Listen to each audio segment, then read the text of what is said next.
আল্লাহ নবীর জামাতা হযরত আলী হুজুর মদিনা মসজিদ থেকে বার হলেন।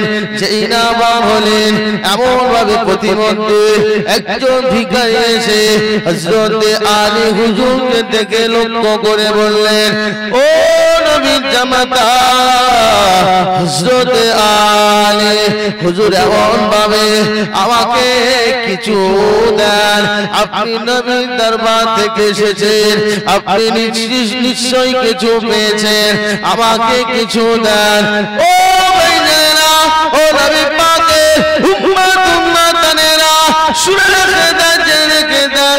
ওই সময়তে নবীর জামাতা হযরত আলী ওই ভিখারিকে 1 টাকা দান করে দিলেন।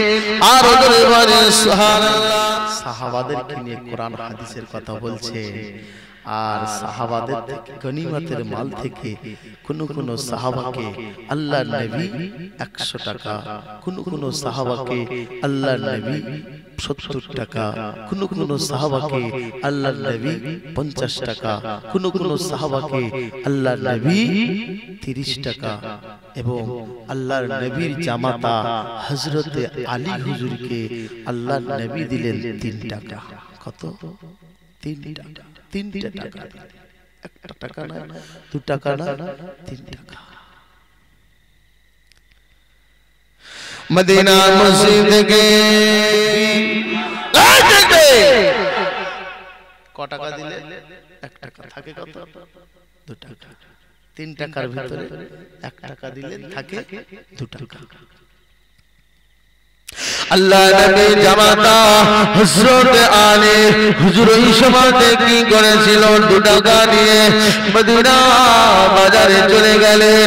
মদিনা বাজারে গিয়ে এমন ভাবে নবীর বেটি নন্দিনী ফাতেমা, এমন ভাবে নবীর বেটি ফাতেমার জন্য কিছু বাজার করলেন, হাসান আর হুসাইনের জন্য কিছু বাজার করলেন। ও ভাইজানেরা, ও আমার নবী পাকের উম্মত উম্মতানেরা, 1 টাকা নিয়ে মদিনার বাজার থেকে বাজার করে আনলেন। তাহলে থাকে কত? 1 টাকা বাজার করলেন, থাকে কত? আর মাত্র 1 টাকা। বাজারটা করে নিয়ে এসে বাড়িতে এসে ফাতেমাকে ডাকলেন, ও নবী নন্দিনী ফাতেমা, আমি এমন ভাবে আজকে মদিনার মসজিদে তোমার আব্বু জানের কাছে গিয়েছিলাম। তোমার আব্বু জানের কাছে যাওয়ার পরে কি হয়েছে জানো? এমন ভাবে বলতে লেগেছে, কোন সাহাবাকে তোমার আব্বা জান 100 টাকা দিল, কোন সাহাবাকে তোমার আব্বা জান 70 টাকা দিল, কোন সাহাবাকে তোমার আব্বা জান 50 টাকা দিল, কোন সাহাবাকে তোমার আব্বা জান 30 টাকা দিল। ও নবীর বেটি ফাতেমা, আমাদের অবস্থাটা তোমার আব্বা জান তো জানে, তবে আমাদের অবস্থা জানা সত্ত্বেও তোমার আব্বা জান আমাকে 3টে টাকা দিয়েছে। 1 টাকা ভিখারিকে দান করে দিলাম, আর 1 টাকা আমি আলী তোমাদের জন্য বাজার করে নিয়ে এলাম। আর 1টা টাকা এই আছে, এই নাও, এই টাকাটাকে যত্ন করে রেখে দাও। জোরে বলেন সুবহানাল্লাহ। ও ভাইজানেরা, আল্লাহ নবীর জামাতা বললে তোমার আব্বা কি এটা করা ঠিক হয়েছে? ওই সময়তে ফাতেমা বললেন, ও নবীর জামাতা শুনে রেখে দাও, আমার আব্বু জান তোমার জন্য যেটা করেছে এটা ভালো করেছে, নিশ্চয় তিনি ভালো বুঝেছে, ওই জন্য তোমাকে 3টে টাকা দিয়েছে।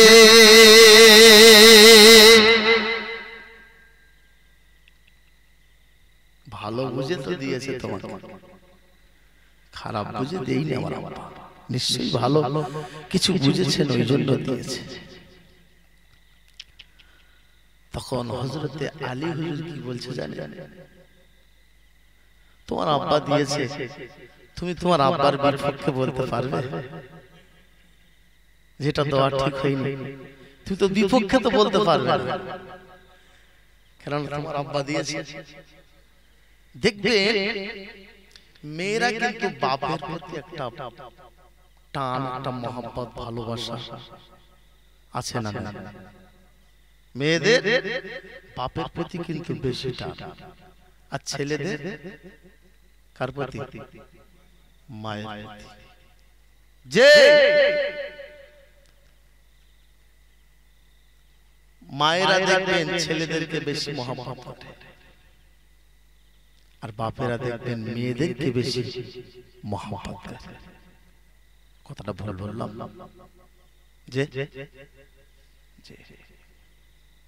তাহলে নবীর জামাতা 3টে টাকা নিয়ে দান করলেন, বাজার করলেন, 1 টাকা আবার বাঁচিয়ে ফিরিয়ে আনলেন।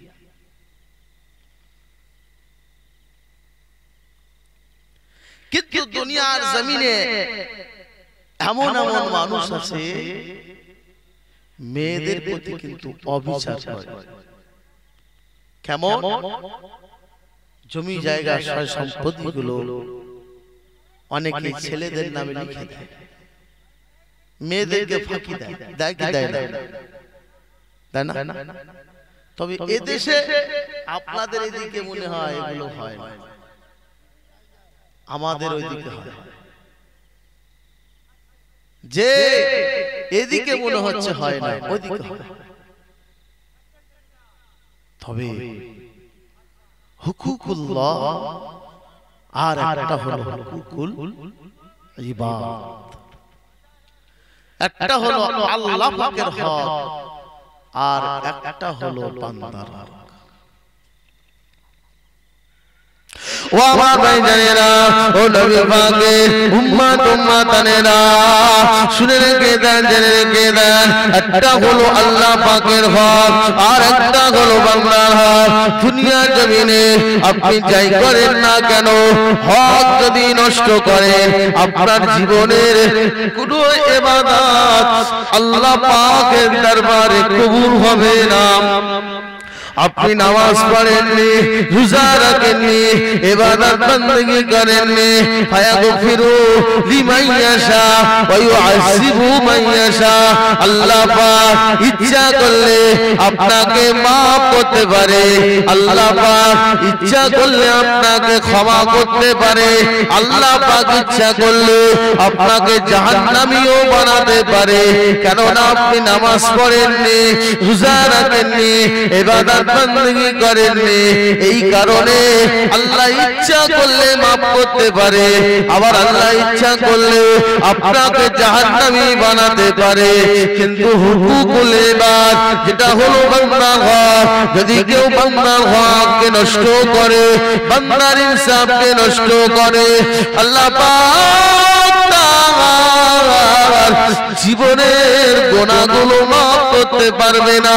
সেই বান্দা যার হককে মেরেছে, সেই বান্দা যার ইনসাফকে মেরেছে, তার কাছে গিয়ে যত গুনাহ ক্ষমা চাইবে, সে যত গুনাহ maaf করবে, তার সে যদি maaf না করে, তার জীবনের গুনাহগুলো আল্লাহ maaf করবে না।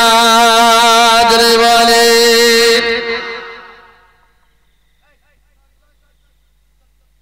তাহলে হুকুকুল্লাহ আর হুকুকুল ইবাদত, দুটো হকের কথা মনে রাখবেন।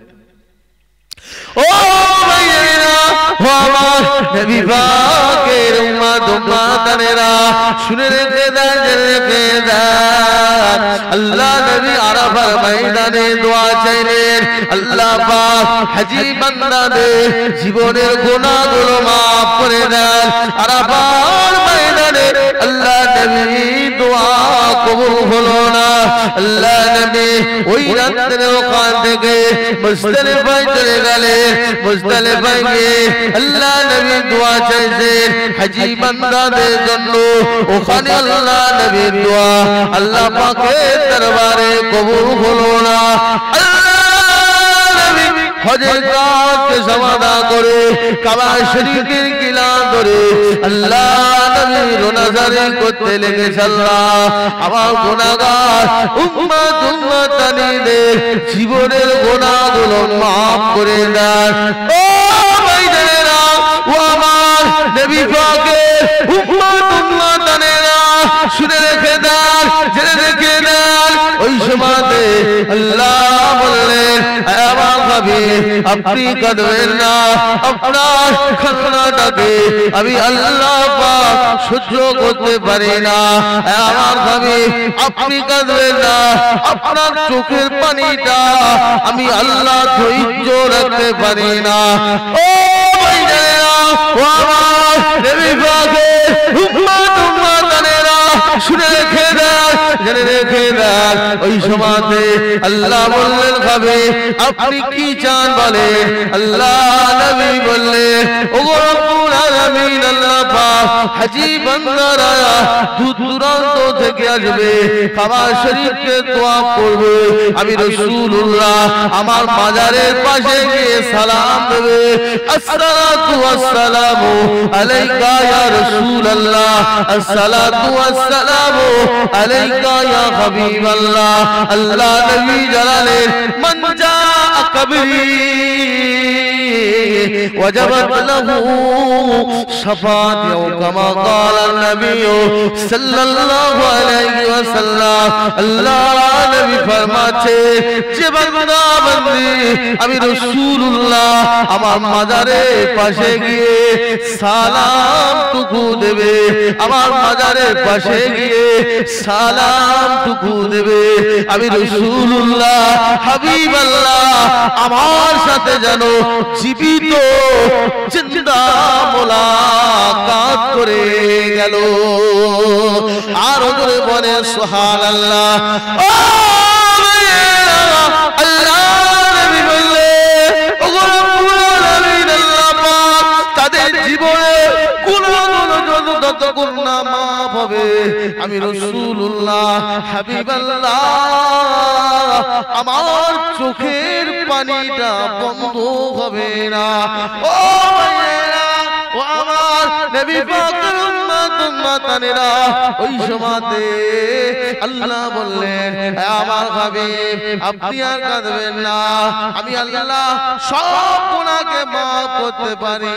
হুকুক গুনাহ যেটা হলো বান্দার হক, বান্দার হক যদি কেউ নষ্ট করে থাকে, বান্দার ইনসাফ যদি কেউ নষ্ট করে থাকে, আমি আল্লাহ পাক হক ব্যতীত বাকি সমস্ত গুনাহগুলো আমি আল্লাহ মাফ করে দিলাম। আরো যারা হবে না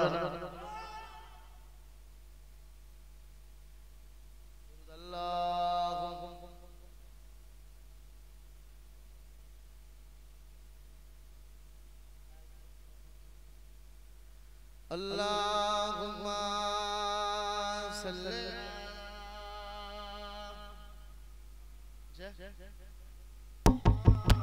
হ্যালো মাওলানা মুহাম্মদ।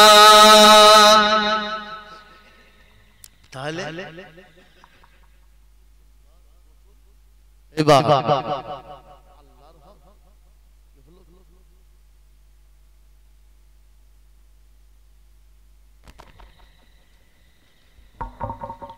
হুকুকুল্লাহর একটা হলো হুকুকুল কি বললাম ইবাদ, একটা আল্লাহর হক আর একটা হলো কার কার হক বলে কার হক বান্দার হক। যদি কেউ বান্দার হক নষ্ট করে তার জীবনের গুনাহ মাফ হবে না। বুঝতে পারছেন? যার হক নষ্ট করবে তার কাছে গিয়ে কিন্তু ক্ষমা চাইতে হবে। সে যদি ক্ষমা করে ভালো, না করে কিন্তু তার জন্য আপনাকে জাহান্নামী হতে হবে। যদি কেউ ছেলের হককে মেরে মেয়ের নামে যদি জমি জায়গা লিখে দেয়, সে জাহান্নামে যাবে। যদি কেউ মেয়ের হককে নষ্ট করে ছেলেকে যদি লিখে দেয়, সেও জাহান্নামে। হক হক, শরিয়াত কারোর পক্ষে নয় আর কারোর বিপক্ষেও নয়। বুঝতে পারছেন? শরিয়াত কারোর পক্ষে নয়, কারোর বিপক্ষেও নয়। ও ভাইরা ও আমার নবী পাকের উম্মত উম্মতানেরা, শুনে রেখে দেন, জেনে রেখে দেন। এমন সময়তে আল্লাহ নবী বেটি ফাতেমা এক তারিখে বলতে লেগেছে, আব্বা জান, এমন ভাবে সারাদিন খাটাখাটনি করে সারাদিন যাতা ঘুরিয়ে আমার শরীরটা খুব খারাপ লাগে। আব্বা জান, আমার শরীরটা খুব খারাপ লাগে, গা হাত পা গুলো যন্ত্রণা হয়।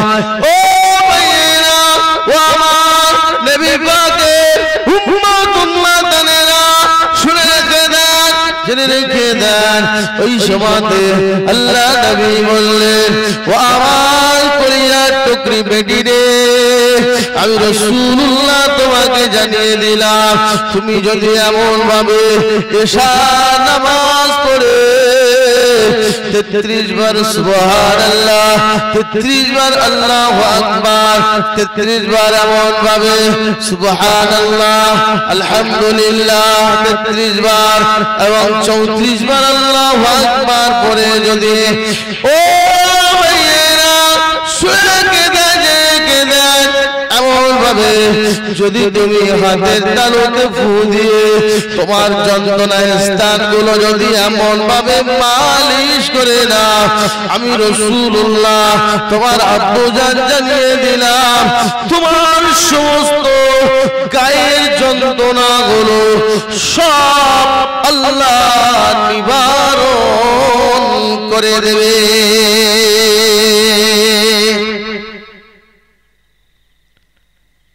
সুবহানাল্লাহ, আলহামদুলিল্লাহ, আল্লাহু আকবার। কত বড় আমল, অনেক বড়। যে এই আমলটা অনেক বড় না ছোট?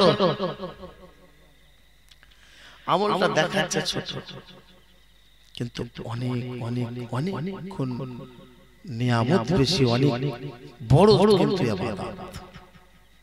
ছোট ইবাদত অনেক বড়।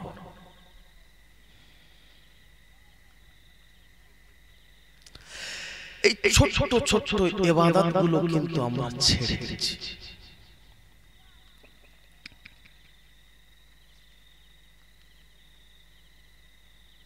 ও ভাইরা ও আমার মা বোনেরা, শুনে রেখে দেন, আমি যে কথাটা বলছি ভালো করে একটু খেয়াল করবেন। আমি আপনাদেরকে কি বোঝাতে চাইছি, নবী বেটি ফাতেমা একদিন আল্লাহ নবী বললেন, কি দেখেন, আল্লাহ নবী বললেন, আমার বেটি তুমি নবীর বেটি বলে জানো ইবাদতে যেন অলসতা করো না, তুমি নবীর বেটি বলে জানো নামাজে তেলাওয়াতে তুমি জানো অলসতা করো না। আর আমি রাসূলুল্লাহ হাবিবাল্লাহ তোমাকে জানিয়ে দিলাম, স্বামীর অবাধ্য কাজ তুমি জানো করো না, স্বামীকে তুমি মেনে গুনে চলবে। ও ভাইয়েরা, নবীর জামাতা এক তারিখে যুদ্ধের ময়দান থেকে বাড়িতে যেই না ফিরলেন, বাড়িতে ফেরার পরে আল্লাহ নবীর বেটিকে বলতে লেগেছে, হযরতে আলী নবীর জামাতা বলতে লেগেছে, কি দেখেন ভাইয়েরা, ও নবী পাক উম্মাতানেরা শুনে রেখে দেন ওই সময়তে কি বলেছিলেন জানেন আল্লাহ নবী জামাতা হযরত আলী হুজুর বললেন ও নবীর বেটি ফাতেমা আমি নবীর জামাতা আমার জন্য এক গ্লাস পানি নিয়ে আসে আমার খুব পিপাসা লেগেছে এক গ্লাস পানি নিয়ে আসে ও ভাইরা ও আমার নবী পাক উম্মাতানেরা শুনে দেখে ওই সময়তে নবীর বেটি ফাতেমা পানি আনতে গেলে আলী হুজুর ওই সময়তে ঘুমিয়ে পড়লেন এসে দেখলেন নবী জামাতা হাসান হোসেনের আব্বা জান ঘুমিয়ে পড়েছে যুদ্ধের ময়দান থেকে এসেছে কষ্ট হয়ে গেছে এই অবস্থাতে ওনাকে ডাকা যাবে না যদি আমি ডাকি কিয়ামতের মাঠে মাহশরের ময়দানে আল্লাহ পাকের দরবারে এবং আমার আব্বা জানের কাছে আমি মুখ দেখাতে পারবো না না না না আমি এমন ভাবে ডাকবো না আর যদি পানির গ্লাসটা রেখে দিয়ে আমিও যদি ঘুমিয়ে পড়ি রাতে গভীর রাতে ঘুমটা যদি ভেঙে যায় আর যদি পানি চাই আমি যদি পানি না দিতে পারি কিয়ামতের ময়দানে মাহশরের মাঠে আল্লাহ পাকের দরবারে জবাব দিতে পারবো না ও ভাইরা ও আমার মা বোনেরা ভালো করে কথাটা খেয়াল করবে শেষ ভাগে আপনাদেরকে দুটো কথা বলে যায় এই দুটো কথা যদি কথার মধ্যে যদি আমলে জিন্দেগি যদি করতে পারে নিজের জীবনটাকে যদি আমলে পরিণত করতে পারে খবরে যাওয়ার পরে আল্লাহ আপনার আমার জন্য আল্লাহর দয়ার জান্নাতটা লিখে দেবে ও ভাইজানেরা ওই সময়তে নবীর বেটি ফাতেমা গ্লাসটা নিয়ে দাঁড়িয়ে আছে নবীর বেটি ফাতেমা গ্লাসটা নিয়ে মাথার ধারে দাঁড়িয়ে আছে ঘুমাম না ওদিকে ফজরের আযান হয় মুয়াজ্জিন যেই না আযান ওই সময়তে নবীর জামাতা হযরত আলী হুজুরের ঘুমটা ভেঙে গেল জোরে বলে আযান হলো ঘুম ভেঙে গেছে যেই ঘুমটা ভেঙে গেছে নবীর জামাতা দেখলেন ফাতেমা দাঁড়িয়ে আছে ও হাসান হোসেনের আম্মা জান ও নবীর বেটি ফাতেমা কি ব্যাপার তুমি সারা রাত কি বিছানায় শোও তোমার চোখ দেখে মনে হচ্ছে তুমি সারা রাত জেগেছিলে কেন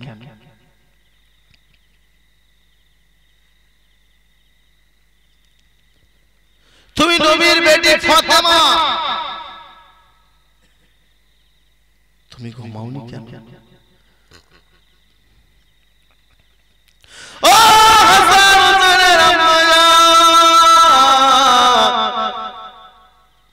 তুমি যে সারা রাত ঘুমাওনি তোমার আব্বাকে যদি না আল্লাহ তৈরি করতেন জান্নাত হতো না তোমার আব্বাকে আল্লাহ তৈরি না করলে জাহান্নামও হতো না তোমার আব্বাকে আল্লাহ না তৈরি করলে আমি এমন ভাবে তোমার আব্বুর জামাই হতাম না তুমি যে সারা রাত আমার জন্য পানি ডালিয়ে দাঁড়িয়েছিলে এই কথাটা যদি তোমার আব্বু জানের কানে যদি উঠে যায়, তোমার আব্বু জান কত কষ্ট পাবে, কত দুঃখ পাবে। এই কাজটা তুমি কেন করলে বলো? ও ভাইজানেরা, আল্লাহ নবীর বেটি ফাতেমা পানির গ্লাসটা দিলেন, হযরত আলী হুজুর পানিটা খেলেন, চোখ দিয়ে ঝরঝর ঝরঝর করে পানি টুসা বেরিয়ে যায়। আল্লাহ নবীর সামনে গিয়ে কি না মুখ দেখাবো আমি, আল্লাহ নবীর সামনে গিয়ে মুখ দেখাতে পারবো না। ও নবীর নন্দিনী, নবীর বেটি ফাতেমা, এই কথাটা নবী যদি ছেড়ে যায়, আমি বেইজ্জতি হয়ে যাব, আমি লজ্জিত হয়ে যাব, আমি শর্মিন্দা হয়ে যাব। আমার এমন ভাবে আল্লাহ নবীর বেটি কি বলেছিল জানেন? ওই সময়তে বলেছিল, আল্লাহ পাক আমাকে যতদিন হায়াতে রেখে দেবে, এই কথাটা আমি আমার আব্বা জানের সাথে জীবনে বলবো না। আর জোরে বলে সুবহানাল্লাহ। আমি জীবনে যতদিন বেঁচে থাকবো আমার আব্বা জানের সাথে এই কথাটা কি করবেন? বলবেন না। এই কথাটা আমার আব্বা জানের সাথে আমি কি করব? বলবো না। এদিকে খেয়াল করুন, আমি আমার আব্বা জানের সাথে কথাটা বলবো না। ও আমার ভাইজানেরা, ও নবী পাকের উম্মত উম্মাতানেরা শুনে রেখে দেন, ওই সময়তে আল্লাহ নবী জামাতা হাত দুটো আল্লাহ পাকের দরবারে তুলে বিড়বিড় বিড়বিড় বিড়বিড় করে কি যেন বললেন, রোনাজারি করতে লেগেছে। দুয়াটা শেষ করে, মোনাজাতটা শেষ করে নবীর বেটি ফাতেমাকে বললেন, ও ফাতেমা, ও হাসান হুসেন আম্মা জান, তুমি নামাজটা পড়ে নাও, আমি যাই মসজিদে নববী শরীফে তোমার আব্বু জানের পিছনে গিয়ে আমি নামাজটা আদায় করে নেই। জোরে বলেন সুবহানাল্লাহ।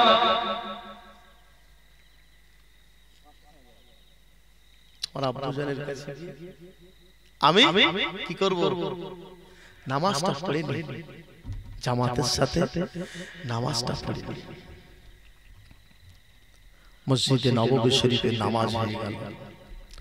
অন্য অন্য দিনে আপনার আমার নবী দিন ও দুনিয়ার বাদশা হাবিবুল্লাহ কি করতেন জানেন? নামাজ পড়ে ঘুরে বসে কোরআন ও হাদিস থেকে কিছু বয়ান করতেন। ওই দিনে আল্লাহর নবী কি করেছিলেন জানেন? আল্লাহর নবী ওই দিনে বললেন, ও আমার সাহাবারা, তোমাদের ভিতরে কি আমার জামাতা আলী এসেছেন? যদি বলে একটু সুবহানাল্লাহ বলবেন না? আরো জোরে বলে, তোমাদের ভিতরে কি আমার জামাতা এসেছে? নবীর জামাতা দূর থেকে উঠে দাঁড়িয়ে বললেন, লাব্বাইক ইয়া রাসূলুল্লাহ, হুজুর আমি এসেছি। জোরে বলেন না সুবহানাল্লাহ। কিন্তু এসেছি বলেছেন, মনের ভিতরে কিন্তু কি হচ্ছে? তো লোকনামা হচ্ছে না, হচ্ছে না? যে বাড়ির দিকে এই অবস্থা হয়েছে, আল্লাহর নবী কি জেনে গেল নাকি? হ্যাঁ, আমরা দুজনা কথা বলছিলাম, কোন সাহাবা যেতে গিয়ে হয়তো সেই সাহাবা হয়তো বলে দিয়েছে, আল্লাহর নবী কোরআন ও হাদিস থেকে কিছু বয়ান করে নামাজের পরে, আজকে ডাইরেক্ট আমাকে ডাকছে, মানে কি কোন গল্প আছে নাকি? আল্লাহ নবী সমাতে বললেন, ও হযরত আলী, ও আমার জামাতা, চলো না বাবা, চলো না বাবা, আজকে আমি রাসূলুল্লাহ হাবিবাল্লাহ তোমার বাড়িতে যাব। জোরে বলে, হুজুর তো কোনোদিন এরম বলে না, কোনোদিন তো এইভাবে ডেকে আমাকে বলিনি, এত সকালে কোনোদিন তো আমার বাড়িতে যায়নি, আজকে কেন যাবে? কেন যাবে? কে বলেছে? মনে মনে মনে মনে কিন্তু ভয় হচ্ছে। আল্লাহর নবী যদি জিজ্ঞাসা করে আমি কি বলবো, কি জবাব দেব? কিন্তু ফাতেমা তো কিছু বলেনি। ফাতেমা তো বাড়ি কিছু বলেনি। কি বাবা, আল্লাহ নবী ওই সময়তে নবীর জামাতা হযরতে আলীকে নিয়ে জামাইকে নিয়ে এমন ভাবে বাড়িতে আসলেন, বাড়িতে এসে দরজায় ঠোকা মারে, ও আমার কলিজার টুকরা ফাতেমা রে,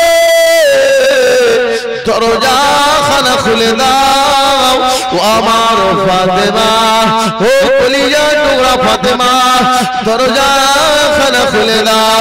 ও ভাইয়েরা, আল্লাহ নবীর বেটি ফাতেমা দরজাটা এসে দরজাটা চেইনা খুললো। ওই সময়তে বলল, আম্মা জান, আপনি তো কোনো সময় আমার বাড়িতে এত সকালে আসেন না, আজকে কি কোনো দুঃসংবাদ আছে? আজকে কি কোনো খুশির সংবাদ আছে না দুঃখের সংবাদ আছে? আমার আব্বুজান, আল্লাহ নবী বললেন, ও বেটি ফাতেমা, সব বলবো আমি রাসূলুল্লাহ, তবে তোমাদেরকে একটা কথা জিজ্ঞাসা করতে চাই, কত রাতে তোমাদের ভিতরে কি কিছু হয়েছে? কত রাতে কিছু হয়েছে? আচ্ছা, সন্দেহ হবে না? ও ভাই জানেরা, ও আমার নবী পাকের উম্মত উম্মাতানেরা, ওই সময়তে আলী হুজুর চচ্চা করে কাঁদতে লেগেছে, চোখ দিয়ে পানির টুসা পড়ে যায়। আল্লাহ নবী ওই সময়তে আলী হুজুরের পিঠে এমন ভাবে হাতটা বুলিয়ে বলতে লেগেছে, ও আমার জামাতা, না না, কেঁদো না, কেঁদো না, আমি রাসূলুল্লাহ তোমাকে জানিয়ে দিলাম, আমাকে কোনো সাহাবা বলেনি। জোরে বলে, ও ভাইয়েরা, আল্লাহ নবী জানতে পেরে গেছে কোনো সাহাবা হয়তো বলেছে, ওই জন্য আলী হুজুরকে দিয়েছে। ওই সময়তে বলেছে কি জানে, আল্লাহ নবী বললেন, ও আমার জামাতা, ও আমার কলিজার টুকরা ফাতেমা, শুনে রেখে দাও, জেনে রেখে দাও, আমি রাসূলুল্লাহ হাবিবাল্লাহ, আমাকে আল্লাহ পাকের রহমতি ফেরেশতা জিবরাইল আলাইহিস সালাম আমার কাছে এসে আমাকে জানিয়ে দিল, আমার ভাবে আল্লাহ নবী শুনে রেখে দেন, আল্লাহ পাক জানিয়ে দিলেন, আপনার জামাতা এমন ভাবে গত রাত্রে যে কাজটা হয়েছে, এই কাজের জন্য গত রাত্রে তোমার মেয়ে তোমার জামাতার জন্য সারা রাত পানির গ্লাসটা নিয়ে সারা রাত দাঁড়িয়েছিল, আর সকালবেলা তোমার জামাতা হাত দুটো তুলে আল্লাহ পাকের দরবারে দোয়া করলো, আল্লাহ পাক হাসান হোসেনের আম্মা জানকে, নবীর বেটি ফাতেমাকে জান্নাতি রানীদের সরদার রানী বানিয়ে দিন। আল্লাহ তোমার জামাতার দুয়াকে আল্লাহ কবুল করে নিয়েছে, তাই তোমার মেয়েকে জান্নাতি রানীদের সরদার রানী আল্লাহ বানিয়ে দিয়েছে। আর করে বলে সুবহান। যে কিছু বুঝতে পারছেন?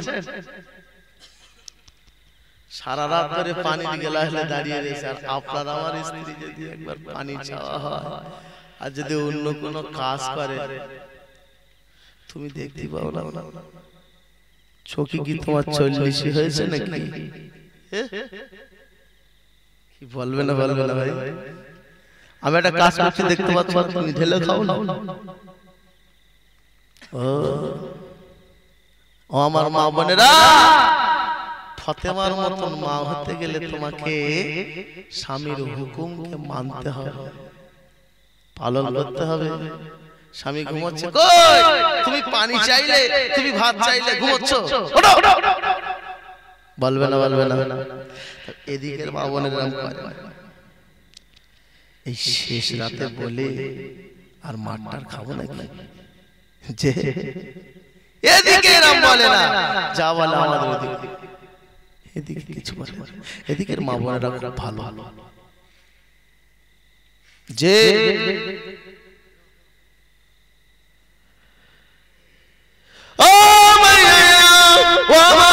নবী পাকের উম্মত উম্মতানেরা, আল্লাহ নবী এমন ভাবে সমস্ত সাহাবাকে যেমন পয়সা দিয়েছিল, কোন সাহাবার 100, কোন সাহাবার 70, কোন সাহাবার 50, কোন সাহাবার 30, এমনি ভাবে সমস্ত সাহাবাকে আল্লাহ নবী ডাকলেন, ও বাবা সাহাবারা, 100 টাকার হিসাবটা অনেক বড় লম্বা, 70 টাকার হিসাবটা তার থেকে একটু কম, 50 টাকার হিসাবটা তার থেকে একটু কম, 30 টাকার হিসাবটা তার থেকে একটু কম।